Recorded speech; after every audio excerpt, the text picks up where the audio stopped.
For small groups today, we are creating a story, a fairy tale story. You can find these products. They're Create a Story cards. I've got these both at Cheeky Monkey and at Kepler's. They also have another version called How to Tell a Story, and those are used with cubes. The children roll it. They come up with a picture that sparks their imagination. So today we are using the Create a Story cards. These are also from Kepler's. It's a good source. I am going to think of a story. Once upon a time, there was a princess, and she decided to climb out of her castle late at night, and she went all the way down. But, who was lurking? Is that a leprechaun? Or is this the leprechaun?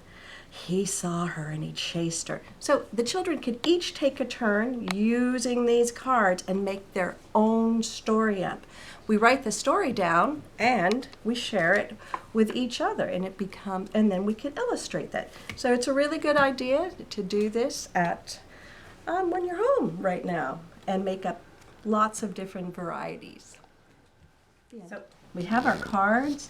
These cards and blocks can work two different ways. You can choose the cards that you want from your pile, lay them out and make your own story, or you can flip them upside down, choose the card that you want. You don't know what you're getting, and then you have to make a story according to what the cards are telling us. With this story, our princess is dreaming about lands far and wide. She climbs down the castle wall. She goes outside. She gets a little hungry, so she decides, those mushrooms are so colorful and pretty, I think I'll have myself a bite to eat. But out of a dark cave came the wee leprechaun, and he said, "Little miss, I will give you a bag full of gold if you could give me the keys to the castle."